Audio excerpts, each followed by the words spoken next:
በስመ አብ ወወልድ ወመንፈስ ቅዱስ አሐዱ አምላክ አሜን። የልዑል እግዚአብሔር ቤተሰቦች የእናታችን የእመቤታችን የቅድስት ድንግል ማርያም ወዳጆች እንደምን ቆያችሁ? አሜን። ምሕረት ቸርነቱን አብዝቶ እስከዚህ ያደረሰን አምላካችን ስሙ የተመሰገነ ይሁን። ክርስቶስን ፍለጋ በሚል ርዕስ በተከታታይ ስንማረው የነበረውን ትምህርት ዛሬ እንቀጥላለን። ባለፈው ክፍለ ጊዜ ክርስቶስን ፍለጋ ከሶምሶን እስከ ሩት በሚል ርዕስ ከስምንቱ ብሔረ ኦሪት የመጨረሻዎቹ ሁለት መጽሐፍት ላይ ክርስቶስ እንዴት ተገልጿል የሚለውን አይተን ነበር። በዛሬ ትምህርታችን ደግሞ ክርስቶስን ፍለጋ ከዳዊት እስከ ሰሎሞን በሚል ርዕስ እንማራለን። እግዚአብሔር አምላካችን በቸርነቱ እንዲያስተምረን ቅዱስ ፈቃዱ ይሁንልን።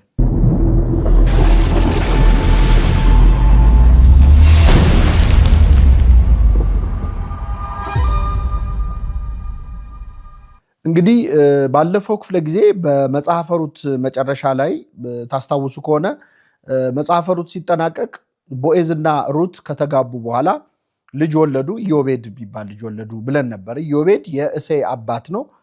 እሴይ ደግሞ የዳዊት አባት ነው። ስለዚህ የዳዊትን አያት መወለድ ተናግረን ነበረ የባለፈው ክፍለ ጊዜ ያበቃው። ስለዚህ ከሶምሶንና ከሩት ታሪክ በኋላ ነገረ ክርስቶስን ለማየት ቀጥታ የሚመጣው የንጉሥ ዳዊት ታሪክ ነው። የንጉሥ ዳዊት ታሪክ በጣም ሰፊ ነው። በእውነት ለመናገር የዳዊትን ታሪክ አይደለም በዛሬ ትምህርታችን የምንማረው። በቀጥታ ከነገረ ክርስቶስ ጋር የተገናኘው የዳዊት ታሪክ ክፍሎችንና ክርስቶስን ከዳዊት ጋር የሚያመሳስሉ የቀደሙ ምሳሌዎች ምን ምንድን ናቸው የሚለውን ነው በዛሬ ትምህርታችን የምናየው። ሁለተኛ ደግሞ የዳዊት ልጅ ሰሎሞንን እንመለከታለን። እንግዲህ አባትና ልጅ ናቸው። ነገስታት ባለብዙ ታሪክ የሆነ ቤተሰብ ነው። በነገረ ክርስቶስ ግን እጅግ በጣም ትልቅ ድርሻ ያለው ታሪክ ያላቸው ሁለት ሰዎች ናቸው። ምናልባት የንጉሥ ዳዊትን እና የሰሎሞንን ታሪክ ከክርስቶስ ጋር ልናገናኝ ስንል ምናልባት ታሪካቸውን በደንብ የሚያውቅ ሰው ጥያቄ ሊፈጥርበት የሚችለው በሁለቱም አባትና ልጅ ታሪክ ውስጥ ጥሩ ያልሆኑ ታሪኮች አሉ። በዳዊትም ይሁን በሰሎሞን በኃጢአት የወደቁበት የተፈተኑበት፣ እንደውም ልጁ ሰሎሞን ከምግባር ስህተት ወደ ሃይማኖት ስህተት ሄዶ እስከ ጣዖት አምልኮ ሁሉ የተፈተነ ሰው ነው። ታዲያ እንደዚህ አይነት ሰው እንዴት ለክርስቶስ ምሳሌ ይሆናል? እንዲህ አይነት ህይወት በህይወታቸው እንዲያለ ፈተና ያገጠማቸው ሰዎች፣ የወደቁ ሰዎች እንዴት ለክርስቶስ ምሳሌ ይሆናሉ የሚል ጥያቄ ሊፈጥር ይችላል። በመሰረቱ እስካሁን ካየናቸው ሰዎች ውስጥ ኃጢአት የሌለበት ሰው ለክርስቶስ ምሳሌ ነው ብለን የጠቀስነው ሰው የለም። ሁሉም በደለኛ ነው። አዳም ቢባል ለእኛ የተረፈ ኃጢአት የሰራ የወደቀ ሰው ነበረ። ኖህም ቢባል ሁሉም ቅዱሳን ማለት ነው። የጠቀስናቸው የብሉይ ኪዳን ሰዎች በሙሉ ከነ ውድቀታቸው የክርስቶስ ምሳሌዎች ነበሩ። ሲጀመር ሁላችንስ በእግዚአብሔር አርአያና አምሳል ነው የተፈጠርነው።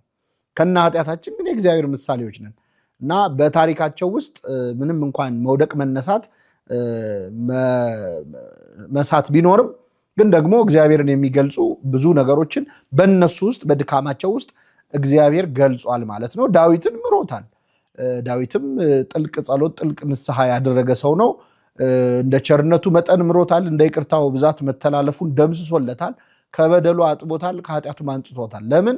እሱ መተላለፉን ስላወቀ ንስሐ ስለገባ ማለት ነው። እና በዳዊት ታሪክ ውስጥ የምናውቀው የሰው ሚስት ቀምቶ ባሏን አስገድሎ ነበረ። በዚህ ኃጢአት ምክንያት እግዚአብሔር አዝኖበት ነቢዩን ልኮ ገስጾት ነበረ። ምናልባት እስራኤላውያን በጣም ለዳዊት ካላቸው ፍቅር የተነሳ ይገርማቸዋል።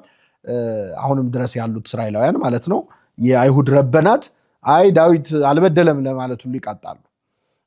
እንደውም ጥፋቱን የኦሪዮ ሚስት ጥፋት ነው ሆን ብላ ነው እሱ ሰገነት ላይ የሚወጣበትን ሰዓት ጠብቃ ልትታጠብ የወጣችው እሷ ነች ብለው እሷ ላይም ለመለጠፍ ይሞክራሉ። በአይሁድ ሚድራሽ ወይም የታልሙድ መጽሐፍ ላይ ትርጉም የሚያብራሩ ረበናት ማለት ነው። ዳዊት ግን አይ እኔ እሷ አስታኝ አላለም። አንተም ብቻ በደልኩ በፊትም ክፋትን አደረግኩ ነው ያለው። እና የዳዊትን ያህል የወደቀ ሰው ብናውቅም ደግሞ እንደ ዳዊት ንስሐ የገባ ሰውም የለም። በሌሊቱን ሙሉ አልጋዬን በእንባ አጥባለሁ ብሎ ተናግሯል። ሲያለቅስ ነው የሚያድረው ዳዊት። እና ዳዊት የበደለውን እጥፍ በጣም በንስሐ ህይወቱም የሚታወቅ ሰው ነው። ቅዱስ ዮሐንስ አፈወርቅ አልጋ መግዛት ለምትፈልጉ ሰዎች እኔ ላጋዛችሁ ይላል።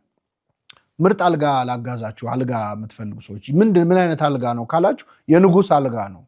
ይሄ አልጋ በጣም ውድ የከበረ የንጉሥ አልጋ ነው። ከምንድን ነው? ከወርቅ ነው? ከእንቁ ነው? ከእንጨት ነው? ከብረት ነው? ከምድር የተሰራው ትሉኝ እንደሆን ከእንባ የተሰራ አልጋ ነው ይላል። ይህ አልጋ የንጉሥ ዳዊት አልጋ ነው ይላል። ለምን? ዳዊት ሌሊቱን ሙሉ ሲያለቅስ ነው የነበረው። በእንባው ብዛት በንስሐው ብዛት ዛሬ ድረስ ለኛ ለኃጢአተኞች ለተነሳህያን ለተጸጸትን ሰዎች የሚጠቅም ጸሎት ሆኖ በቤተክርስቲያናችን የሚጸለይ ጥልቅ ንስሐ ያለው ሰው ነው እና ዳዊት እግዚአብሔር እንደ ልቤ ያለው የቀረበ ሰው ነው። ልጁ ሰሎሞንም እግዚአብሔርን ይወዳል ተብሎ ከኦሪት ሰዎች የተጻፈለት ሰው ነው። በነገራችን እግዚአብሔር ይወደዋል ሳይሆን እግዚአብሔርን ይወዳል ተብሎ ስለ ሰሎሞን ተነግሮለታል እና በሁለቱ ድክመት ውስጥ በሁለቱ ውድቀት ውስጥም ግን እግዚአብሔር ራሱን ገልጿል ማለት ነው። ከየት ነው የመጣው? ምናልባት ዳዊትን ከክርስቶስ ጋር ሰሎሞንን ከክርስቶስ ጋር ማመሳሰል ከየት ነው የመጣው ሲባል ከዳዊት እንጀምር። ንጉሥ ዳዊትን ከክርስቶስ ጋር እንድናመሳሰል ምክንያት የሆነን ዋነኛው ምክንያት መዝሙረ ዳዊት ነው። መዝሙረ ዳዊት ነው እንግዲህ መዝሙረ ዳዊት ከብሉይ ኪዳን መጽሐፍት መካከል ደረቅ ሐዲስ ተብለው የሚጠሩ መጽሐፍት አሉ። ቁጥር 1 ትንቢተ ኢሳይያስ ነው። ቁጥር 2 መዝሙረ ዳዊት ነው። ሌሎቹም እንደየደረጃቸው ይደርሳቸዋል። ቁጥር 1 ግን የብሉይ ኪዳን መጽሐፍ ሆኖ የሐዲስ ኪዳን መንፈስ ያለው መጽሐፍ ቁጥር 1 ትንቢተ ኢሳይያስ ነው። 2 ደረቅ ሐዲስ ወይም አምስተኛው ወንጌል ይባላል። ያው ወንጌላት 4 አይደሉ? አምስተኛው ወንጌል ይባላል ትንቢተ ኢሳይያስ ማለት ነው። መዝሙረ ዳዊትም በተመሳሳይ በጣም ብዙ ስለ ክርስቶስ ትንቢት የተነገረበት መጽሐፍ ነው መዝሙረ ዳዊት እና ምናልባትም ከሐዲስ ኪዳን ራሱ ከወንጌላት ከመልእክታት ከዮሐንስ ራእይ ከመሳሰሉት መጽሐፍት ላይ ከመዝሙረ ዳዊት የተጠቀሱትን ጥቅሶች ብታወጡ ከሐዲስ ኪዳን በጣም ብዙ ገጽ ይጎላል። ለምን? ይህንን ያህል ነው በጣም የተጠቀሰው። መዝሙረ ዳዊት ስለ ክርስቶስ ያልተናገረበት ርዕሰ ጉዳይ የለም። ከጽንሰቱ እስከ እርገቱ ድረስ እስከ ምጽአቱ ድረስ ዳግም ሊፈርድ እንደሚመጣ ጭምር መዝሙረ ዳዊት ላይ እንዲያደርጋል ተብሎ ተነግሯል። ግን ዳዊት ስለ ክርስቶስ ሲናገር እሱ እያለ አይደለም። ብዙ ጊዜ ብዙዎቹን ትንቢቶች የተናገረው ስለ ራሱ የዘመረው መዝሙር ላይ ነው። መሀል ላይ ስለ ክርስቶስ የሆኑ መዝሙሮች የሚዘምረው እና ምናልባት በዘመኑ የነበሩ ሰዎች ግራ ሳይጋቡ የሚቀሩ አይመስልም። ምክንያቱም የሚናገረው ነገር በዳዊት ሕይወት ውስጥ ያልተከናወነ ነው። ለምሳሌ ስለ መከራው እየተናገረ እያለ እንዲያረጉኝ ብሎ መዝሙረ ዳዊት መዝሙር 68 ላይ ይዘምርና እጅና እግሬን ቸነከሩኝ ይላል። የት ነው የተቸነከረው ዳዊት? እጁና እግሩን የተቸነከረበት ቦታ አንድም ቦታ የለም። መዝሙረ ክርስቶስ የተባለው ኢትዮጵያዊው ሊቅ የመዝሙረ ክርስቶስ ምትል ድርሰት አለችው። የ25 ዓመት ወጣት የነበረ በአፄ ዘርዓ ያዕቆብ ዘመን የነበረ ሊቅ ነው። የጋሞ ተወላጅ ነው። በጣም የሚደንቅ ድርሰት አለው መዝሙረ ክርስቶስ እና እዛ ላይ ምን ይላል? ዳዊት የት ነው በተሰደደ ጊዜ ማን የቸነከረው እጅ እግሩን ይልና ይጠይቃል። አይደለም፣ የተናገረው ስለ ክርስቶስ ነው። እና ዳዊት ስለ ራሱ እያወራ መሀል ላይ ወጣ ብሎ ስለ ክርስቶስ ይናገራል። ሁለተኛው ቅዱስ ጴጥሮስ የጠቀሰው ሌላው የዳዊት መዝሙር ነው። ዳዊት በአንድ ስፍራ ነፍሴን በሲኦል አተዋትም፣ በመቃብር ማለት ነው አተዋትም፣ ቅዱስንም መበስበስን ያዘንድ አትተውም ይላል። ማለት ስጋዬን እንዲበሰብስ አትተውም ይላል። እና ዳዊት ሞቶ ተቀብሯል፣ መቃብሩ አለ። እና ቅዱስ ጴጥሮስ ሐዋርያት ሥራ ምዕራፍ 2 ላይ ሲያስተምር ምን ይላል?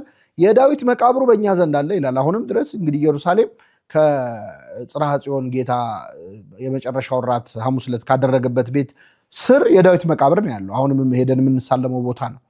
አሁንም ድረስ እየተወዛወዙ ዳዊት ይደግሙበታል ቦታው ላይ። ስለዚህ የዳዊት መቃብር ይታወቃል። ቅዱስ ጴጥሮስ ምን አለ? የዳዊት መቃብሩ በእኛ ዘንድ አለ አሁንም ድረስ። ታዲያ ቅዱስን መበስበስ ያይ ዘንድ አተውም ያለው ስለማን ነው? ስለ ክርስቶስ አይደለምን ብሎ ተናግሯል። እና ዳዊት ስለ ራሱ ጀምሮ ያወራው ነገር ስለ ክርስቶስ ሆኖ ያልቃል። መሀል ላይ ስለ ክርስቶስ አንስቶ ወደ ራሱ ሕይወት ይመለሳል። እና እንደዚህ የሚያሳየው ቀጥታ ክርስቶስና ዳዊት በራሱ በዳዊት መዝሙር ውስጥ ተመሳስለው መገለጻቸውን ነው። አንዳንድ የምታውቋቸው ጥቅሶች በቀጥታ ዳዊት ስለ ራሱ የተናገረው፣ ለምሳሌ አሕዛብ ለምን ያጉረመርማሉ? ሕዝብስ ለምን ከንቱ ይናገራሉ? በእግዚአብሔርና በመሲሁ ላይ ተነሱ አለቆች ይላል። በእግዚአብሔርና በመሲሁ ላይ የሚለው ስለ ራሱ ነው። ዳዊት ተቀብቶ የለ? መሲህ ማለት ቅቡዕ፣ የተቀባ፣ የተሾመ ማለት ነው። ስለዚህ በእግዚአብሔርና በእኔ በመሲሁ ላይ አንሰ ተሰየምኩ ንጉሠ በላይ ሊሆሙ፣ እኔ በላያቸው ላይ ንጉሶኜ ተሾምኩ፣ በጽዮን በደብረ መቅደሱ፣ በመቅደሱ ደብር በጽዮን ላይ ንጉሶኜ ተሾምኩ ይላል ዳዊት። አሁን የራሱን ታሪክ ነው እያወራ ያለው። በጽዮን በደብረ መቅደሱ በኢየሩሳሌም ማለት ነው ንጉሥ ሆኖ ተሾሟል። ባለስልጣን ነው። መላእክት ወይ አለቆች ግን አጉረመረሙበት። በእግዚአብሔርና በቀባኝ በእኔ ላይ ተነሱብኝ እያለ እያወራ ያለው ስለ ራሱ።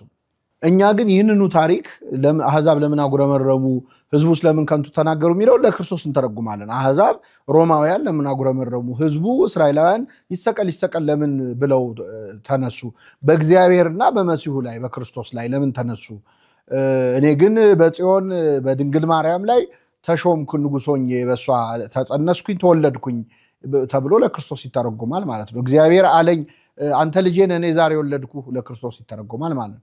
ግን እየተናገረ ያለው ስለ ዳዊት ነው።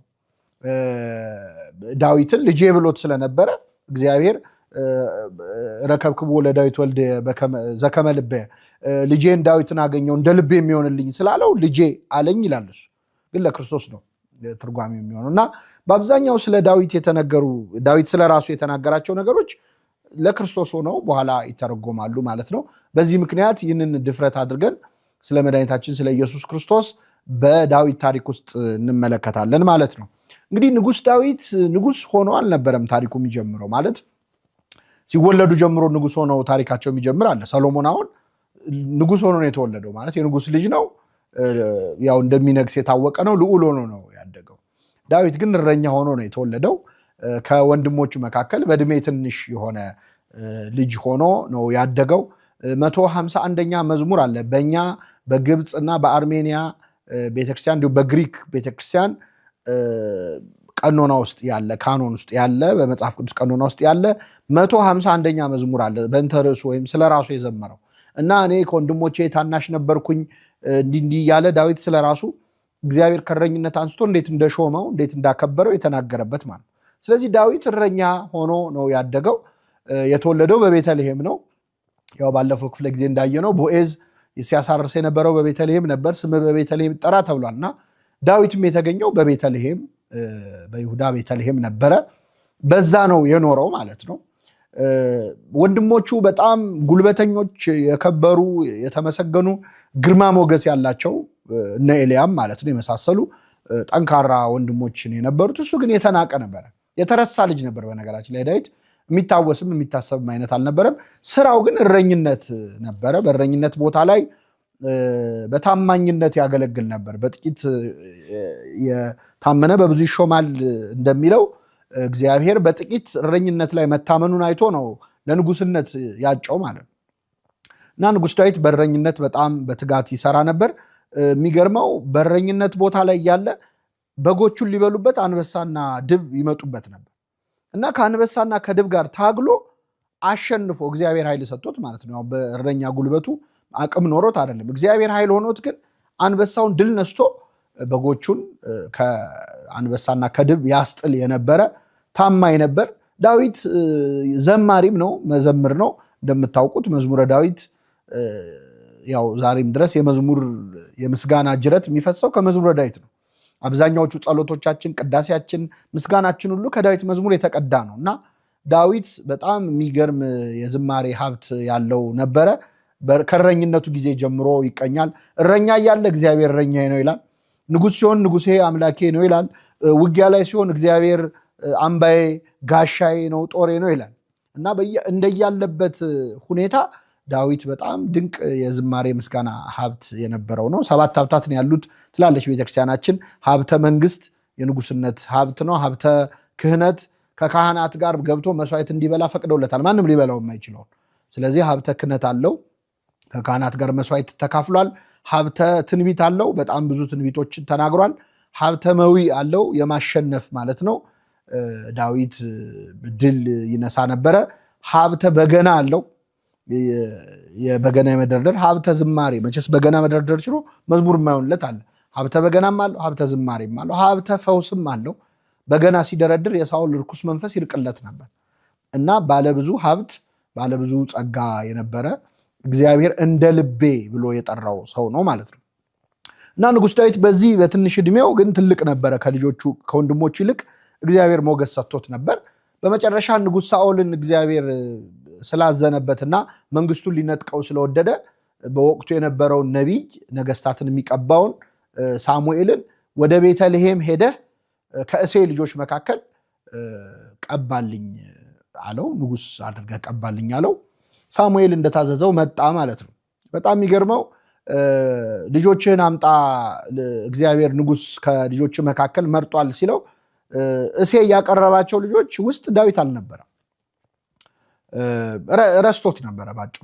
እንግዲህ ዳዊት ከልጅነቱም እናትና አባቴ ትተውኛል አምላኬ ግን ተቀበለኝ እንዳለ ይህንን በእኛም ትርጓሜ በዕብራይስጥም መተርጉማን ሚድራሽ ላይ ተመሳሳይ ነው ትርጓሜው።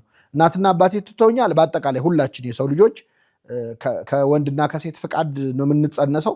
ስንጸነስ የገዛ ፈቃዳቸውን አድርገው በማህፀን ትተውኛል አንተ ግን ተቀበልከኝ ሰው አድርገህ ፈጠርከኝ ማለት ነው ለሰው ልጅ ይላል የሁለታችንም ትርጓሜ። የኛም ቤተክርስቲያን ትርጓሜ አይሁድም ማለት ነው ምንጩ ከዛ ሊሆን ይችላል። ከዛ ውጭ ግን ዳዊት የተረሳ ልጅ ነበረ እና ልጆችን አቅርብ ሲባል እሴይ ትዝ አላለውም አላስታወሰውም ራሱ።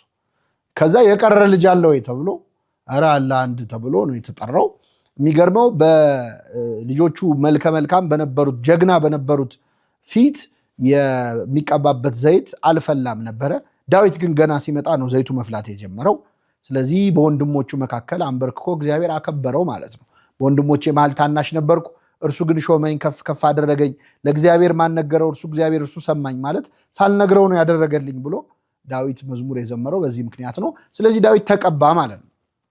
እንደ ተቀባ ግን አልነገሰም። ንጉሥ ዳዊት ሆኖ አልነገሰም። ያው ተቀብቷል ግን ሳኦል በሕይወት አለ። እንደ ፖለቲካ ተቃዋሚ ነው የሚታየው። የሳኦል ወገኖችም ሊገሉት ይፈልጋሉ ቢሰሙ ማለት ነው። ስለዚህ በምስጢር ተይዞ ነው የቆየው። ግን እግዚአብሔር ባወቀ ደግሞ የቤተ መንግስት ስርዓት እንዲያውቅ የጦርን ስርዓት እንዲያውቅ ነገሮችን እግዚአብሔር አመቻቸለት። በገና ደርዳሪ ስለሆነ ሳኦል እርኩስ መንፈስ ሲያስጨንቀው በገና እየተደረደረለት ይረጋጋል እና ለዛ ተብሎ ቤተ መንግስት እንዲገባ ተደረገ። ይህ እንግዲህ እግዚአብሔር ባወቀ ቤተ መንግስት ያለውን ስርዓት አውቆ እንዲያድግ እንዲኖር የተደረገ ነገር ነው። በዚህ መሰረት እንግዲህ ዳዊት በቤተ መንግስት አደገ ቆየ ማለት ነው። በመጨረሻ ትልቁ ክስተት ተከሰተ። ይኸው ምንድነው? ፍልስጤማዊ አንድ ጠላት ጎልያድ የተባለ ሰው እስራኤልን ሊያስጨንቅ መጣ ማለት ነው። ይህ እንግዲህ በዳዊት ታሪክ ውስጥ እንደ ተርኒንግ ፖይንት ነው። ምንድነው? ዳዊት በገና ደርዳሪ ነው፣ እረኛ ነው። ከዚህ ያለፈ ስምም ክብርም ዝናም የለውም። የጎልያድ ታሪክ ግን በጣም የሚያስገርም ነበር። ጎልያድ እንግዲህ 6 ክንድ ከስንዝር ነው ቁመቱ። አሁን በዘመናዊ መለኪያ ከ2 እስከ 3 ሜትር ማለት ነው። በጣም ግዙፍ ሰው ነው። የጦር ልምድ ያለው ሰው ነው። በጣም ብዙዎችን የገደለ ሰው ነው እና የጌት ሰው ነው። ከፍልስጤማን ጋር አብሮ እስራኤልን ሊወጋ መጣ። ይህ ሰው መጥቶ ምንድነው ያለው? ፎከረባቸው እስራኤላውያን። እኔ ህዝብ ከማስጨርስ ፍልስጤማን ከእስራኤል ጋር ከሚዋጉ ከእናንተ መካከል ደህና የምትሉት ሰው ካለ ጀግና የምትሉት ሰው ካለ ይመረጥና ተዋጊ ሰው ከኔ ጋር ይዋጋ። እኔ ድል ካደረግኩት እናንተ ለእኛ ባሪያዎች ትሆናላችሁ፣ እሱ ደግሞ ድል ካደረገኝ እኛ ለእናንተ ባሪያዎች እንሆናለን። ጦርነቱ በዚህ ያበቃል። ስለዚህ አንድ ሰው ከእናንተ መሃል ምረጡ ብሎ ፎከረ ማለት ነው። ይህ የእስራኤልን ጦር ሰፈር ያሸበረ ዜና ነበር። ያው አብሮ መዋጋት ጀግና የተሰኙ የጦር ሰዎች ቢሆኑም በግል ግን ያንንም ያህል ግዙፍ ሰው ማንንም ሰው ደፍሮ ልዋጋ ያለ የለም። ስለዚህ የእስራኤል ጦር ሰፈር ለ40 ቀናት ነው የተረበሹት። ለ40 ቀናት ጠዋት እየተነሳ ጎልያድ ይፎክራል፣ ይራገማል፣ የእስራኤልን አምላክ እግዚአብሔርን ይራገማል፣ የአማልክቶቹን ስም እየጠራ ይፎክራል። ጎልያድን ግን እኔ እዋጋዋለሁ ያለ ሰው አልነበረም። ይህ ሁሉ ታሪክ ሲፈጸም ዳዊት እረኛ ነውና ከቤት ቀርቶ ነበር። በመጨረሻ ላይ ግን ወደ ጦር ሰፈር ሲመጣ ይህንን ዝና ይህንን ወሬ ሰማ። እኔ እዋጋዋለሁ አለ። እኔ እዋጋዋለሁ አለ። ወሬው ሳኦል ዘንድ ደረሰ። ሳኦል ዘንድ አቀረቡት። እሱ ይሄ ያልተገረዘ አለ። በጣም የሚገርመው በነገራችን ላይ እዚህ ላይ ትንሽ ብንቆይባት ጥሩ ነው። ይሄ ያልተገረዘ ፍልስጤማዊ እንዴት በአምላኬ ስም ላይ ይዘባበታል? እና ጎልያድን ህዝቡ ወይም ሳኦል የሚሆን ወታደሮች ያዩበት አይንና ዳዊት ያዩበት አይን በጣም የተለያየ ነው። በዳዊት አይን ሰው በሁለት ይከፈላል፣ የተገረዘና ያልተገረዘ። ሌላ መለኪያ የለውም። እነሱ ቁመቱ ይህን ያህል ነው፣ ይህን ያህል ዓመት የውጊያ ልምድ አለው፣ የያዘው ጦር እና ጋሻ ትልቀቱ፣ የሰውየው ከዚህ በፊት የፈጸማቸው ጀብዶች የሚሉት ናቸው አይምሯቸው ላይ ያለው። ዳዊት ግን ጎልያድ ያልተገረዘ ሰው ነው፣ ሌላ የለም። ይሄ በነገራችን በእምነት ላለን ሰዎች በዚያ አተያይ ብናይኖረው ብዙ ነገሮች ይቀሉን ነበረ። በሐዲስ ኪዳናዊ መንፈስ ሰውን የተጠመቀና ያልተጠመቀ ብሎ መክፈል ማለት ነው። ይሄ ያልተገረዘ ነው ያለው ዳዊት። የሱ ጀግንነት፣ የሱ ቁመት፣ የሱ ጉልበት አልታየውም፣ ያልተገረዘ ነው ያለው። ስለዚህ የምዋጋው እግዚአብሔርን ከማያውቅ ሰው ጋር ነው። እኔ እግዚአብሔርን አውቃለሁ፣ እሱ አማልክትን ነው የሚያመልከው፣ ጣዖታትን ነው የሚያመልከው። ስለዚህ እሱ በጣዖታቱ ስም ይመጣብኛል፣ ጉልበት አለኝ ብሎ ይመጣል፣ እኔ ግን በእግዚአብሔር ስም አሸንፈዋለሁ ብሎ ነው የመጣውና ብዙ ጊዜ እኛ የዳዊት አይነት አስተያየት ስለሌለን ነው ጎልያዶች የሚበረቱብን ማለት ነው። በማያምን ሰው ጭራሽ እግዚአብሔር ከሱ ጋር በሌለ ሰው የምንሸነፈው የዳዊት አይነት ስለሌለን ነው። እና ይሄ ያልተገረዘ ፍልስጤማዊ ደግሞ ብሎ ዳዊት አቃለለው ማለት ነው። ከዛ ንጉሱ ፊት ምን አለ? እኔ እረኛ ሆኜ ስጠብቅ አንበሳና ድብ ይመጣብኛል በጎቼን ሊነጥቅና እግዚአብሔር ኃይል ሆኖኝ ታገላለሁ፣ ድል ነሳቸዋለሁ ታግዬ ከአንበሳ ጋርና አሁንም ይረዳኛል አምላክ ያለ። ሳኦል ያው ምርጫም ስለሌለው በቃ ይሁን አለ። ቢገርመው ለዳዊት አለበሱት የጦር ልብስ እንደው ምናልባት ከረዳው ብለው ማለት ነው። እና የጦር ልብስ ለብሶ መንቀሳቀስ ራሱ አልቻለም። የከበደው መንቀሳቀስ አልቻለም። ይሄ ጥሩሩን ምኑን የሚደረገውን የራስ ቁሩን ምናምን አልቻለም። አልፈተንኩትም አለ። በቃ መንቀሳቀስ አልቻለም። በቃ አውልቁት ለተባለ ወለቀለት። ከዛ ወደ ሜዳ ሄዶ እንዲዋጋ ተፈቀደለት።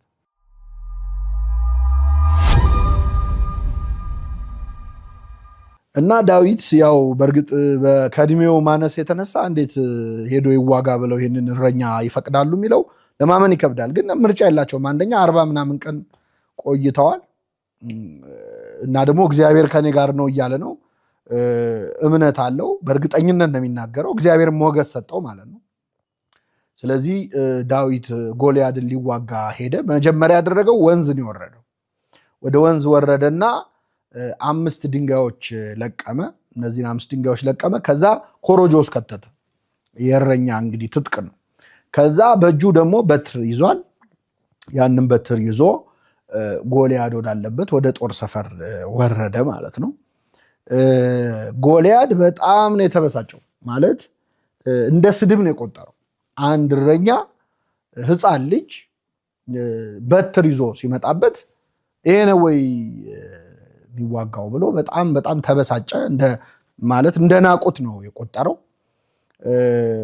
ዳዊት ግን ምንም አልመሰለውም እና ውሻ እንደሚያባርር ዱላ ይዘህ በትር ይዘህ ወደ እኔ ትመጣለህ ወይ አለው። አንተ በአማልክት በጠራቸው በአማልክት ስም ትመጣብኛለህ፣ እኔ ግን ሰማይና ምድሩን በፈጠረ በሕያው እግዚአብሔር ስም መጣብሃለሁ ብሎ ዳዊት ጎልያድ ፊት በድፍረት ተናገረ። ከዛ በኋላ ጎልያድ እንግዲህ ያለውን ጉልበት እና ኃይል ይታወቃል። የልጁ ድፍረትና የልጁ ጥባት ደግሞ የሚታይ ነገር ነው። በመጨረሻ ዳዊት ጎልያድ ጋር ሳይደርስ በፊት ዳዊት ወንጭፉን አድርጎ ከ5ቱ ድንጋዮች አንዱን አደረገ። ከዛ በኋላ አስወንጭፎ ወረወረለት። የእግዚአብሔር ረድኤት የእግዚአብሔር ስራ ተጨምሮበት ያቺ የተወረወረችው የወንጭፍ ድንጋይ የጎልያድ ግንባር ውስጥ ገባች ማለት ነው። የጎልያድ ግንባር ውስጥ ገባች። ጎልያድ በፊቱ ተደፋ ማለት ነው። በግንባሩ ተደፍቶ ያንንም ያህል ዛፍ ያህል ግዙፍ ሰው ወደቀ። ከዛ በጣም የሚገርመው ዳዊት ሄዶ ከራሱ ከጎልያድ ሰይፍ መዞ ማለት ነው በራሱ በጎልያድ ሰይፍ የጎልያድን አንገት ቆርጦ ተሸክሞ ወደ እስራኤል ጦር ሰፈር አመጣው ማለት ነው። ከዚህ በኋላ ይህንን አይተው በጣም ደንግጠው ፍልስጤማውያን ሸሹ። እስራኤላውያን ደግሞ በዚህ ተበረታተው ፍልስጤማውያንን ረጅም ኪሎ ሜትር አሳደው አጠፏቸው፣ በዘበዟቸው ማለት ነው።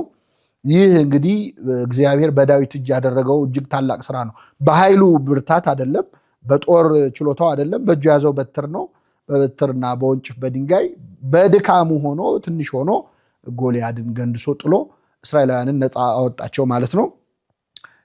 ከዚህ በኋላ ያው መዝሙር ተዘመረለት። አንድ መዘዘኛ መዝሙር ተዘመረ። ምንድነው? ሴቶች የእስራኤል ቆነጃጅት ዳዊት 1000 ገደለ፣ ሳኦል 1000 ገደለ፣ ዳዊት 1000 ገደለ የሚል መዝሙር ዘመሩ። እቺ መዝሙር የዳዊትን የህይወቱን ቀለም ነው የቀየረችው፣ ቃናውን የቀየረችው። ምክንያቱም እኔ አንዳንዴ አመስጋኝ አማሳኝ ይላሉ አባቶቻችን። በቃ ዳዊት 1000 ገደለ ወይ ዳዊት 1000 ገደለ ብለው ዝም ብለው ቢዘምሩ ጥሩ ነው። ማነጻጸር ምን አመጣው? እና አንዳንዴ አንዱን ለማመስገን ሌላውን በጣም ማቃለል አያስፈልግም። እና ይሄኛውን ሰው እንዲጠመድ ከማድረግ ያለፈ ምንም ጥቅም የለውም እና ያመስጋኝ አጥፊ ይላሉ አባቶቻችን። እኛም ይሄ እንዲህ ያለ ልማድ አለብን። የሆነ ሰው ለማመስገን ሌላውን ሰው ማጣጣል መጀመሪያ ያለብን አርገን እንረዳለንና ይህ መዝሙር በተሰማ ጊዜ ሳኦል በቅናት ተነሳሳበት ማለት ነው።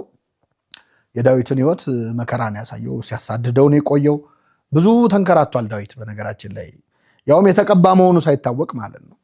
ማንነቱን ሳያውቅ በእግዚአብሔር የተቀባ ቀጣዩ ንጉስ እሱ መሆኑን ሳያውቅ ግን ሳኦል በጣም አሳዶታል።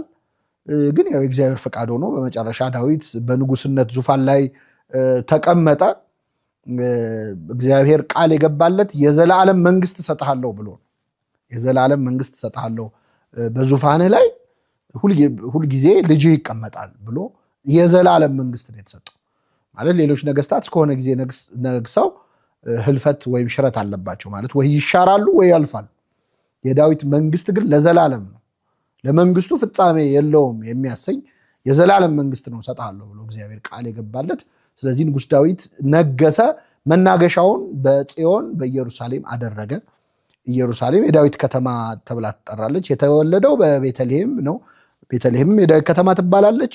መናገሻውን ግን ኢየሩሳሌም አደረገ፣ ጽዮን አደረጋት ማለት ነው። ኢየሩሳሌም እጅግ በጣም ተወዷለች፣ ዳዊትን እጅግ በጣም ተወዷለች። ስለ ኢየሩሳሌም ብዙ ዋጋ የከፈለ ኢየሩሳሌም ላይ አንዳች ከሚደርስ እኔን እንዲያደርገኝ እስከ ማለት ድረስ የደረሰ ነው። ዳዊት ሕይወቱ ብዙ ፈተናዎች የሞሉበት ነበር።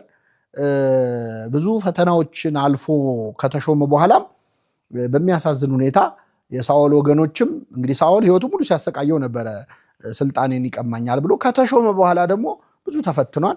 የመጨረሻው አሳዛኝ ፈተና ግን የገዛ ልጁ አቤሴሎም የተባለው አሲሮ መፈንቅለ መንግስት ያደረገበትና ስደት የወጣበት። እንደውም ዳዊት በደብረ ዘይት ተራራ ላይ ባዶ እግሩን እያለቀሰ ሁሉ ወጥቷል። ስለ ልጄ ስለ አቤሴሎም እያለ ማለት ነው። አቤሴሎም ተገደለ ሲሉትም ደስ አላለው። አቤሴሎም ዳዊት ላይ አምጾ ብዙ ሲበጠብጥ ከቆየ በኋላ ክዶት ከቆየ በኋላ መጨረሻ ላይ በውጊያ ላይ እየሄደ እያለ በፈረስ እየጋለበ አቤሴሎም ፀጉሩ በጣም ረጅም ነበረ። በዛፍ ላይ ፀጉሩ ተይዞ ተንጠልጥሎ ነው የሞተው እና በዛ በጦር ወግተው ገደሉት ማለት ነው። እና ልጅ አቤሴሎም ሞተ ብለው ሲነግሩትም ዳዊት በጣም መራራ ሐዘን ነው ያዘነው።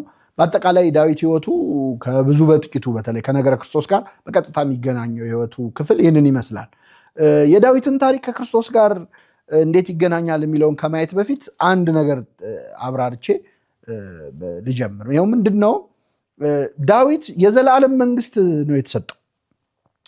የዘላለም መንግስት ማለት ምን ማለት ነው የሚለው የተመለሰው በመድኃኒታችን በኢየሱስ ክርስቶስ ነው። የሰሎሞንንም ሳነሳ በደንብ አብራራዋለሁ። በአጭሩ ግን ዘላለም በመንግስት በዙፋን ላይ ይቀመጣል የተባለው የዳዊት ዘሮች ዳዊት ነገሰ 40 ዓመት፣ ከዛ ልጁ ሰሎሞን ነገሰ 40 ዓመት እያለ 400 ዓመት ነው የነገሰው የዳዊት ዘር ያለማቋረጥ 400 ዓመት ነግሰዋል። ከዛ በኋላ ግን ቆሟል። ብዙ ነገሮች ተመሰቃቅለዋል። የዳዊት መንግስት ግን ዘላለማዊ መሆን የቻለው በዘላለሙ ንጉስ በመድኃኒታችን በኢየሱስ ክርስቶስ ነው። እግዚአብሔር የዳዊት የአባቱን ዙፋን ይሰጠዋል፣ በያዕቆብ ወገንም ላይ ለዘላለሙ ይነግሳል፣ ለመንግስቱም ፍጻሜ የለውም ተብሎ የተነገረው በትክክል እግዚአብሔር ለዳዊት የማለውን መሐላ ለዳዊት የገባውን ቃል ኪዳን የፈጸመው በክርስቶስ ነው። ስለዚህ ዳዊት ዘሩ ለዘላለም በዙፋን ላይ ያለ የዳዊት ዘርና ስር የሆንኩ እኔ ነኝ፣ አልፋና ኦሜጋ እኔ ነኝ ያለ መድኃኒታችን ኢየሱስ ክርስቶስ ነው። ስለዚህ ዳዊት ዘሩ ለዘላለም ነገሰ የሚባለው ሞዓንበሳ ዘእምነገደ ይሁዳ ከይሁዳ ነገድ። እንግዲህ ዳዊት ከይሁዳም ነገድ ነው፣ ሞዓባዊም ዘር አለበት ብለናል። ግን ከይሁዳ ነገድ ነው፣ በነገዱ ከእስራኤል ወገን ማለት ነው። እሴይ ቦዔዝም እንደዚሁ ማለት ነው። እና ከይሁዳ ነገድ የነገሰ በትረ መንግስት ከይሁዳ አይጠፋም ተብሎ የተነገረለት ከአብርሃም ቃል ኪዳን የተካፈለ የዘላለም ንጉስ የዳዊት ዘር የነገሰው መድኃኒታችን ኢየሱስ ክርስቶስ ነው ማለት ነው። ዳዊት በታሪኩ ክርስቶስን ይመስላል። ምናልባትም እስካሁን ስናገር የተወሰኑትን ነገሮች እናንተም ሳትገምቱ አትቀሩም። የመጀመሪያው ዳዊት የተወለደው በቤተልሔም ነበር። መድኃኒታችን ኢየሱስ ክርስቶስም በዚያው በቤተልሔም ነው የተወለደው። ቤተልሔም የእንጀራ ቤት የተባለች የዳዊት ከተማ ተብላ ትጠራለች። እንደዚሁም ክርስቶስ ተገኝቶባታል ማለት ነው። ከልደቱ ሲጀመር በቤተልሔም በተወለደበት ዘመን ጀምሮ የሳኦል ወገኖች በጣም ይሸበሩ ነበር። ምክንያቱም ከይሁዳ ወገን ሊሾም ነው የሚለው ነገር ሳኦልን በጣም ያስጨንቀው ነበር።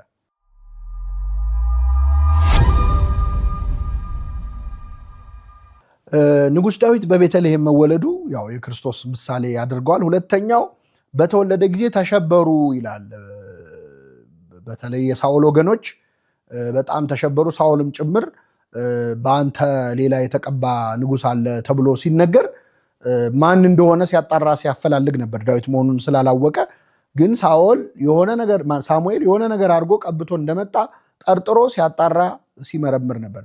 መንግስቴ ሊቀማ ነው ብሎ ፈርቶ ማለት ነው። እና ንጉሥ ዳዊት በጣም በቤተልሔም የተገኘው ንጉሥ ዳዊት በሳኦል በጣም የተጠላ ነበረ። ልክ እንደዚሁ ክርስቶስ በቤተልሔም ከተወለደ በኋላ ትልቁ ችግር የሄሮድስና የሄሮድስ ወገኖች ክርስቶስን እንደ ጠላት ያዩት ነበረ። በዛም ምክንያት ክርስቶስን ብቻ ሳይሆን ብዙ ሕፃናትን እስከ መግደል ድረስ ደርሷል፣ ጨካኙ ሄሮድስ ማለት ነው። ይህ ከሳኦል ጋር በጣም የሚመሳሰል ነው። ሳኦልም ዳዊትን ብቻ ሳይሆን የዳዊት ጋር የነበሩ እንግዲህ ዳዊት በጣም ብዙ አስከትሎ ነበር።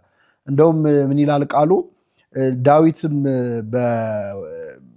እንደሸፈተ በሰሙ ጊዜ ብድር ያለባቸው የተከፉ፣ የተጨነቁ፣ የተቸገሩ ሰዎች ሁሉ ተሰበሰቡ ወደሱ ይላል እና ይሄ በእውነት በቀጥታ ለክርስቶስ ነው የሚሆነው።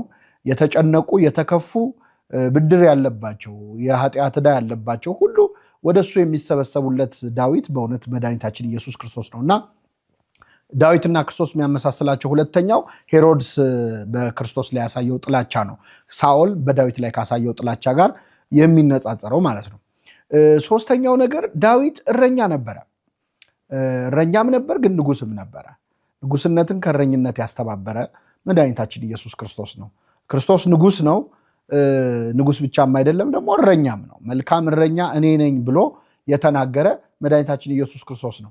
እንደውም የመልካም እረኛን ጸባይ ክርስቶስ ሲናገር ምን አለ?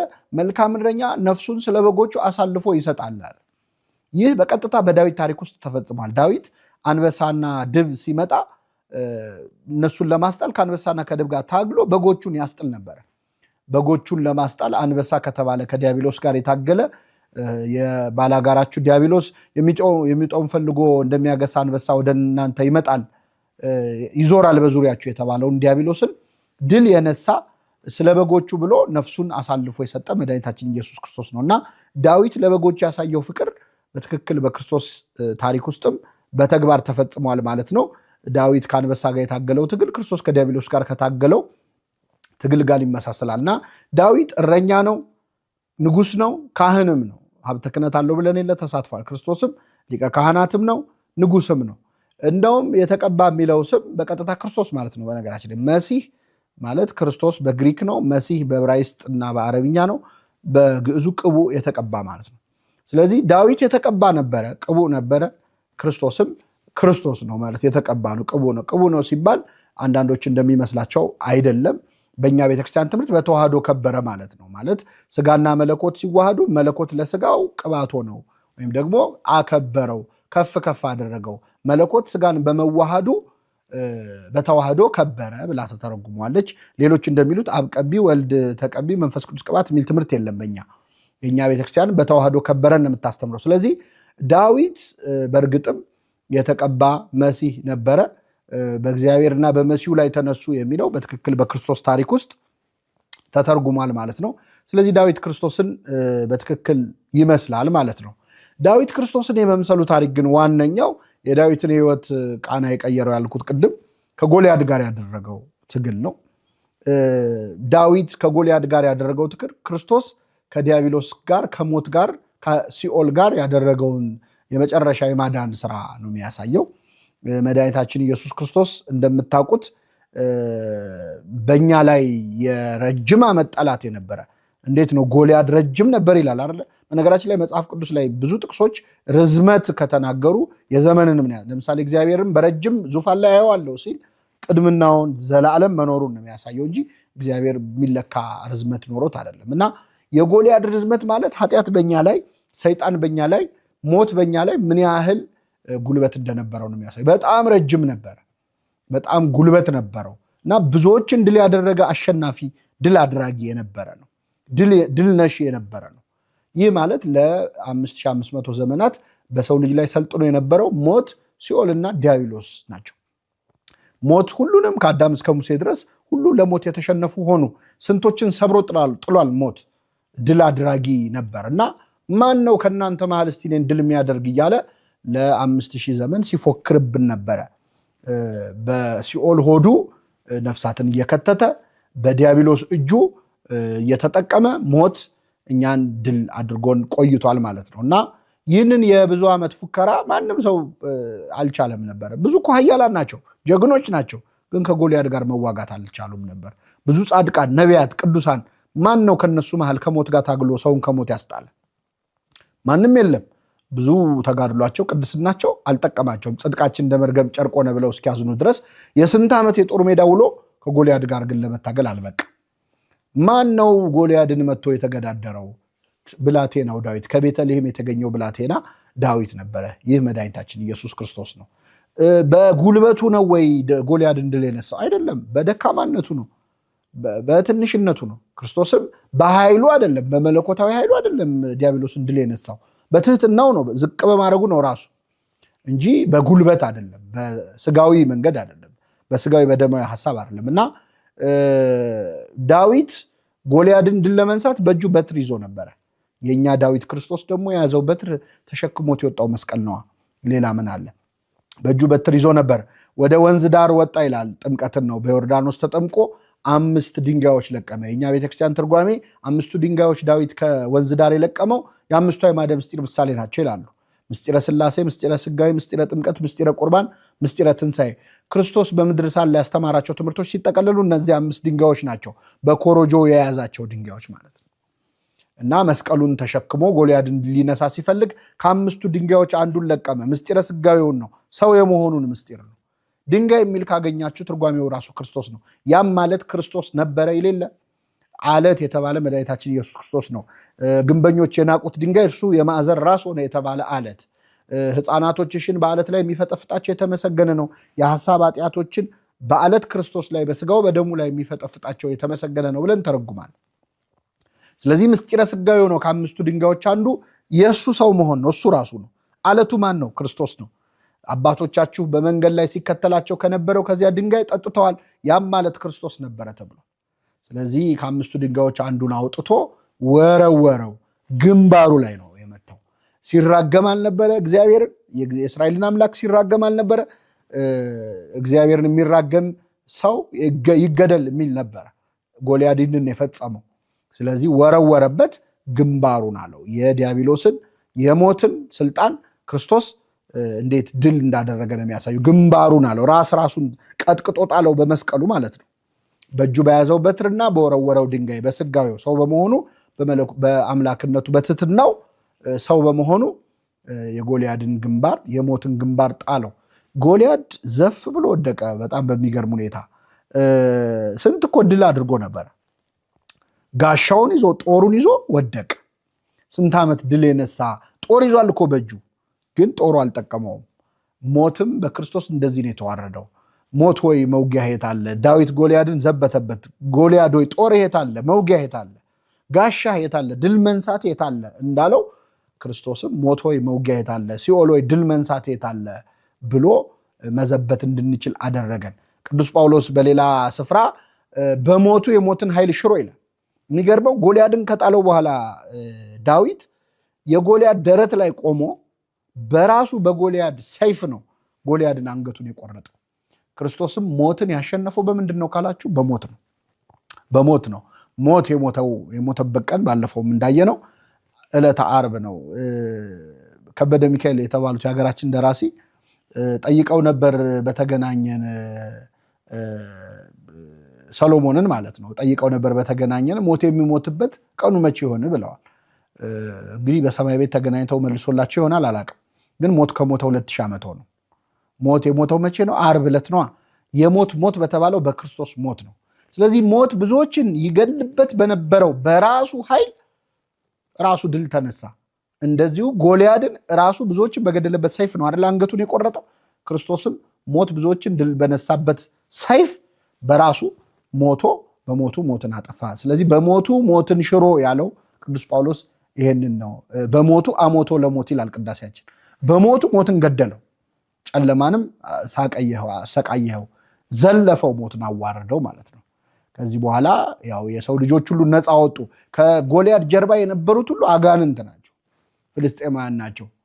ማን ነው ከእናንተ ማንኛን ድል የሚነሳ ብለው የፎከሩብን? ከዳዊት ጀርባ ያሉ እስራኤላውያን ደግሞ እኛ የሰው ልጆች ነን። ስለዚህ ድል አደረግን፣ ወጥመድ ተሰበረ፣ እኛም አመለጥን።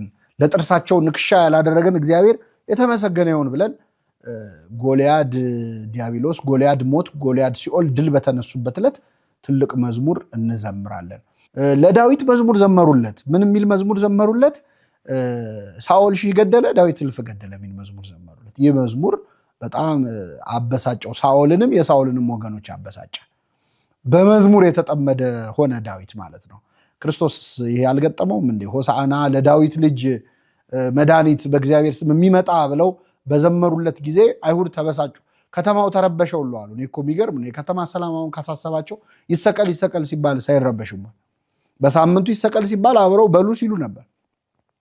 ግን ሆሳዕና ለዳዊት ልጅ ቡሩክ በእግዚአብሔር ስም የሚመጣ የዳዊት ልጅ ብለው በዘመሩለት ጊዜ ግን ከተማው ተረበሸ እና በመዝሙር ምክንያት ጥርስ ውስጥ ገብቶ ነው የተሰቀለው ክርስቶስ። ልክ ዳዊት በመዝሙር ምክንያት የሳኦል ጦር እንደተወረወረበት ማለት ነው። በዳዊት ሕይወት መጨረሻ ላይ ያነሳ ነው የገዛ ልጁ ከድቶት የነበረው ነገር ነው ያቀረበው። የወደደው ልጁ በእውነት በጣም በሚያሳዝን ሁኔታ ከድቶት መፈንቅለ መንግስት ሲያሴርበት ቆየ። አሳደደው፣ ብዙ አሰቃየው። በመጨረሻ ግን በጦር ሜዳ ዛፍ ላይ ተንጠልጥሎ በጦር ተወግቶ ሞተ ማለት ነው። ስለ አቤሴሎም አለቀሰ።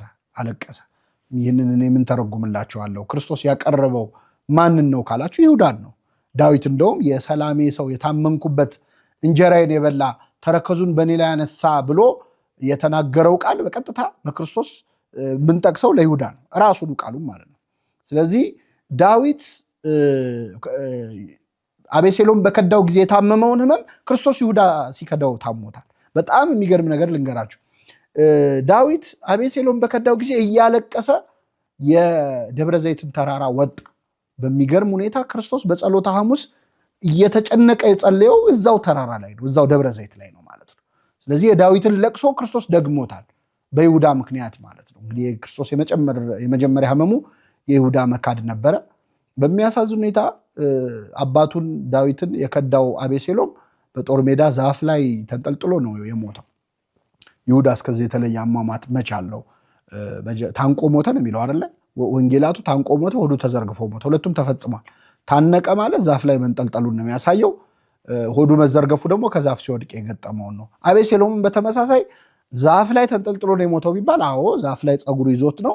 ግን በጦር ተወግቶ ቢባል በጦር ተወግቶ ነው። ሁለት አሟሟት አላቸው፣ ይሁዳም አቤሴሎምም ማለት ነው። እና የይሁዳ አሟሟት አቤሴሎም ለዳዊት ሞት ያዘነውን ሐዘን ክርስቶስ ለይሁዳ አዝኖለታል። ቤተክርስቲያንም ታዝንለታለች። ርቱዐ ሃይማኖት የተባለ የቤተክርስቲያናችን ሊቅ በ13ኛው ክፍለ ዘመን የነበረ ምን ይላል? አንተ በበረሃ አውሎ ነፋስ የጠፋ ሻማ ሆይ ከኛ ከሐዋርያት ማህበር ይልቅ የፈሪሳውያንን ማህበር መረጥክን? ሊያስሩ ሊፈቱ በሰማይ ስልጣን ከተሰጣቸው ከሐዋርያት ከካህናት ወገን ከመሆን ይልቅ ከምድራዊ ወታደሮች ጋር መሰለፍ መረጥክን? እያለ ሙሴ ያወርድለታል። ይሁዳ ይለቀስለታል። ምክንያቱም አሳዛኝ መጨረሻ ስላለው ማለት ነው። እና ዳዊት ለአቤሴሎም ያዘነውን ሐዘን ቤተክርስቲያናችን ክርስቶስ ለይሁዳ ካዘነው ሐዘን ጋር ታመሳስለዋለች። በዚህ ምክንያት ክርስቶስ በዳዊት ታሪክ ይገለጻል። ዳዊት የክርስቶስ ምሳሌ ነው ማለት ነው።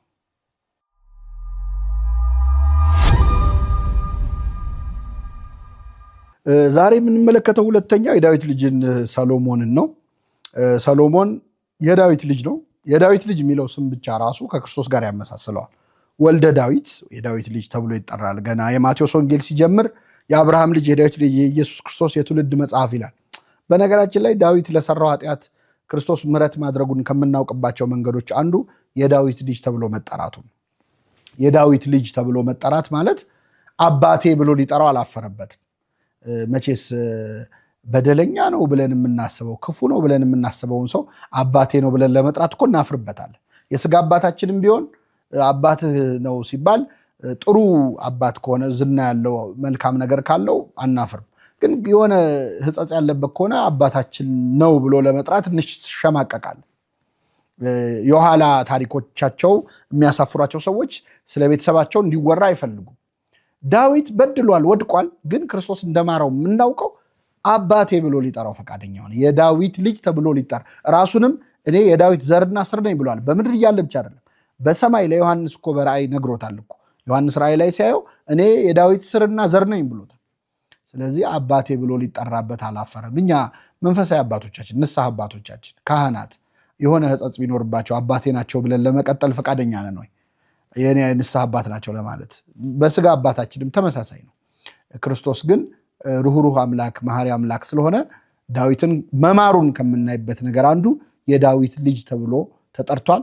የዳዊት ልጅ ሆይ ማረኝ ሲሉትም ደስ ይለዋል፣ ወዲያው ነው የሚቀበለው። በነገራችን የዳዊት ልጅ ሆይ ማረኝ ሲሉት ደስ ካለው የማርያም ልጅ ሆይ ማረኝ ሲሉት ምን ይሰማዋል? እችንም መቼስ ሳንጠቅሳት አናልፍም።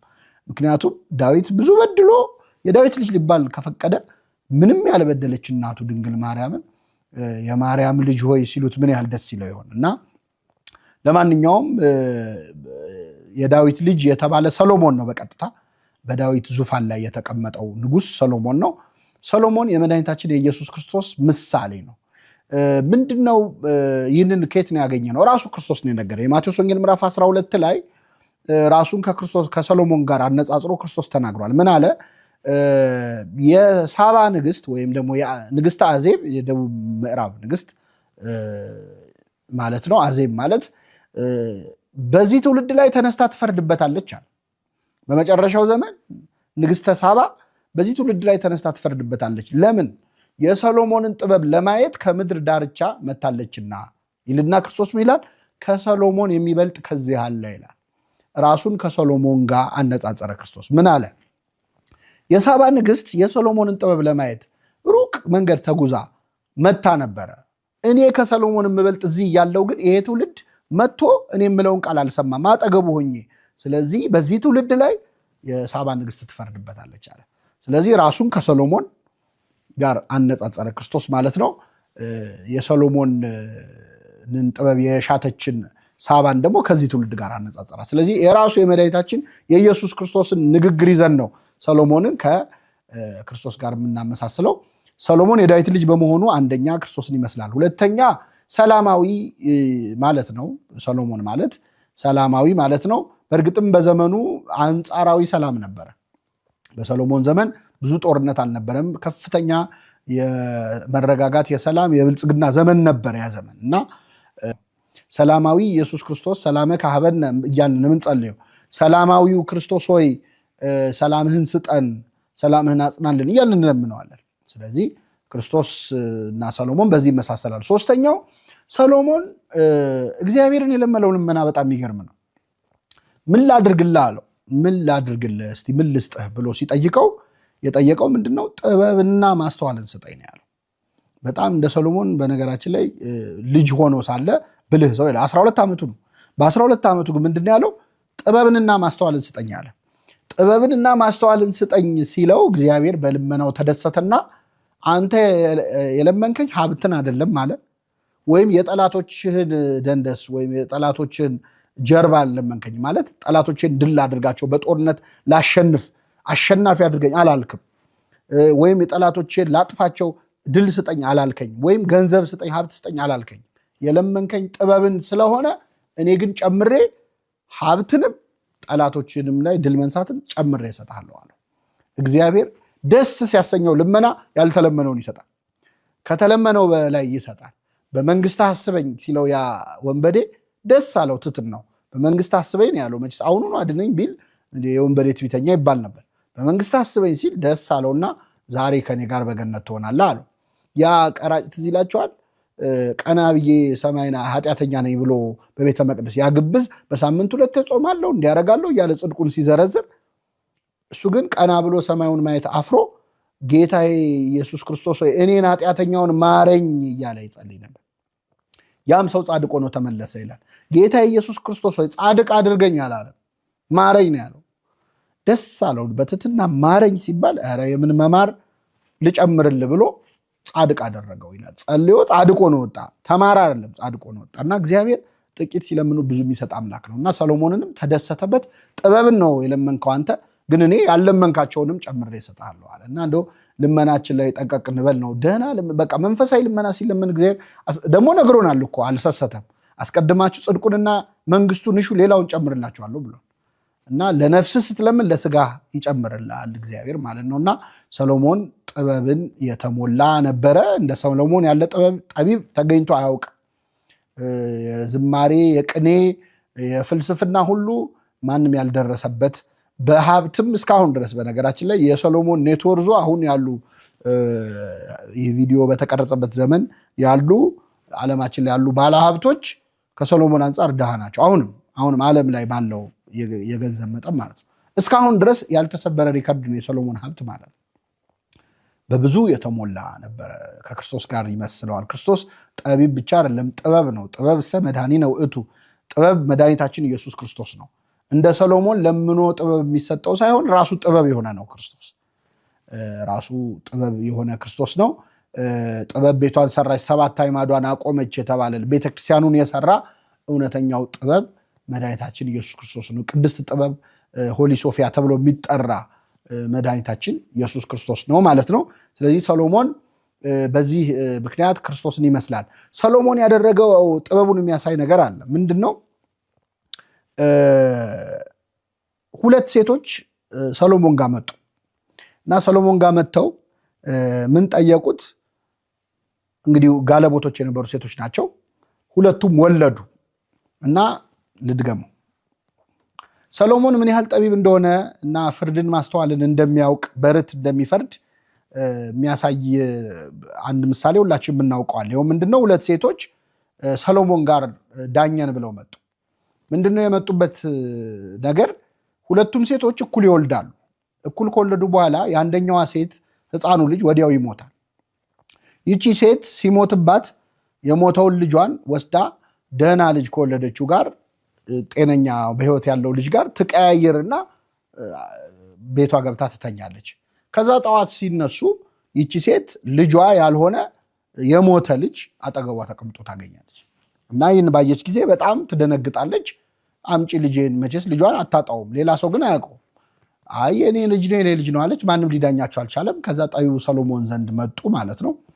ይህን ጊዜ ሰሎሞን ሰይፍ አነሳና በቃ አትጨቃጨቁ፣ ችግር የለውም፣ አንዱን ልጅ ለ2 ተካፈሉት ብሎ ይህንን በህይወት ያለውን ልጅ ለ2 ሊቆርጠው ሲል እውነተኛዋ ልጅ በፍጹም እውነተኛዋ እናት በፍጹም አይ እሷ ታሳድገው እሷ ትውሰደው እንጂ ልጅ አይሞትም ማለች።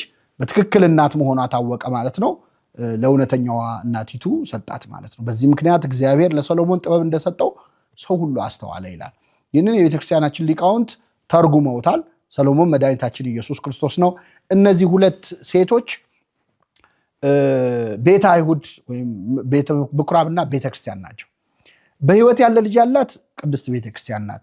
የሞተ ልጅ ያላት የሞተ ስርዓት የሞተ አገልግሎት ተብሎ የተጠራው የቀደመውን ሕግ ይዘው የቀሩ የቤተ አይሁድ ምሳሌ ነው።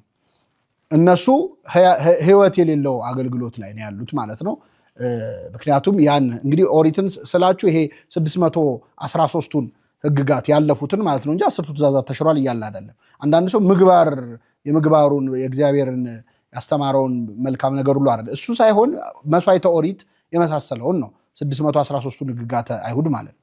እነሱ የሞት አገልግሎት ተብለው የተጠቀሱ ናቸው እና ያ የሞት አገልግሎት የሚወከለው ልጇ በሞተባት በቤተ አይሁድ ነው። በህይወት ያለ ልጅ ያላት ደግሞ አሁን አዲስ ያመኑ ክርስቲያኖች ያሏት ቅድስት ቤተክርስቲያን ናት። 2ቱ ተጣሉ። ለምን? ክርስቲያኖችን መውሰድ አማራት ቤተ አይሁድ ማለት ነው። የኔ ናቸው ልትል ሞከረች። ይህን ጊዜ ሰሎሞን ሰይፍ አነሳ። ሰይፍ የተባለው የእግዚአብሔር ቃል ነው። ጌታ ለሐዋርያቱ ሰይፍ ግዙ አላላቸውም? የእግዚአብሔር ቃል ነበረ ሰይፉ። የእግዚአብሔር ቃል በ2 በኩል የተሳለ ሰይፍ ነው። ሰይፍ ዘክልአፉሁ ይባላል። ውስጥን ጅማትን የውስጥ ስሜትን እስኪ መረምር ድረስ ይቆርጣል የተባለው እውነተኛው ሰይፍ መድኃኒታችን ኢየሱስ ክርስቶስ የሰጠን ቅዱስ ቃሉ ነው። ስለዚህ የሚዳኛቸው ቃሉ ነው ማለት ነው። ቤተ አይሁድና ቤተክርስቲያን ሲጣሉ እኛን ምዕመናንን በህይወት ያለ ልጆቹን ለመውሰድ ሲሞክሩ ሰይፍ ነው የገላገላቸው። ይሙት ግድ የለውም ማለች። አይሁድ ምን ቸገራት? ቤተ አይሁድ ምን ቸገራት? ቤተክርስቲያን ግን ልጆቼ በሕይወት ይኑሩልኝ እንጂ በፍጹም ብላ ስትቃወም ይህን ጊዜ ላንቺ ይገባሉ ብሎ ለቤተክርስቲያን ሰጣት ብለው አባቶቻችን ተርጉመውታል ማለት ነው። እና ሰሎሞን ጠቢብ ነበረ። ጥበብ የተባለ የመድኃኒታችን ኢየሱስ ክርስቶስ ምሳሌ ነው። ባለጸግነቱ በሰማይ በምድር የሆነ የመድኃኒታችን የኢየሱስ ክርስቶስ ምሳሌ ነው። የሰሎሞንን ጥበብ ታይ ዘንድ ንግሥተ ሳባ መታ ነበረ ከሩቅ አገር። ይህም የቅድስት ቤተክርስቲያን ምሳሌ ነው። ሳባ ቤተክርስቲያን እንደምትመስለው ቤተክርስቲያን የክርስቶስን ጥበቡን ፈልጋ ትምህርቱን ፈልጋ በዝና የሰማሁት ትንቢት ሲነገርልህ ስላንተ የሰማሁት ነገር መጥቼ ሳጣራ የበለጠ ነው ብላ ተደንቃ ያመሰገነችው ንግሥተ ሳባ የቤተክርስቲያን ምሳሌ ነች። በመጣች ጊዜ ይላል የቤቱን አሰራር አደነቀች። ሰሎሞን ቤተ መቅደስ ሰርቶ ነበር። መቅደሱን የሰራ መድኃኒታችን ኢየሱስ ክርስቶስ ነው። የገዛ ሰውነቱን መቅደስ ብሎ የጠራ በሰማይም ዘላለማዊት መቅደስ ያዘጋጀልን እሱ ነው። ባየች ጊዜ ሳባ አደነቀች። መቅደሱን፣ የአሳላፊዎቹን አቀማመጥ፣ የምግቡን አቀራረብ ባየች ጊዜ በተለይ በእግዚአብሔር ቤት የሚያቀርበውን መስዋዕት ባየች ጊዜ ነፍስ አልቀረላትም ይላል። ቤተ ክርስቲያን የክርስቶስን መቅደስ ባየች ጊዜ ተደሰተች። የሐዲስ ኪዳኑን መቅደስ ሰውነቱን ባየች ጊዜ ይህን መቅደስ አፍርሱት በሶስተኛው ቀን አነሳዋለሁ ያለውን ሰውነቱን ባየች ጊዜ በጣም ተደነቀች። ስጋውን ደሙን ባየች ጊዜ ተደነቀች። በሰማይ ያለውን መንግስተ ሰማያትን ባየች ጊዜ ተደነቀች። የጠጅ አሳላፊዎቹን የቤቱን አሰራር ማለት ስርዓተ ቤተክርስቲያንን ባየች ጊዜ የሰራላትን በሐዋርያት ሥራ ምዕራፍ 1 ላይ ለ40 ቀን ሰርቶት የሄደው የእግዚአብሔር መንግስትን ነገር እሱን ባየች ጊዜ ነፍስ አልቀረላትም። ቤተክርስቲያን የሚያቀርበውን መስዋዕት ራሱን ለአባቱ የተወደደ መስዋዕት አድርጎ ያቀረበ መሆኑን ባየች ጊዜ ቤተክርስቲያን ነፍስ አልቀረላትም። እና የሳባ ታሪክ በትክክል የቅድስት ቤተክርስቲያን ታሪክ ነው። የሰሎሞንም ታሪክ የክርስቶስ ታሪክ ነው ማለት ነው።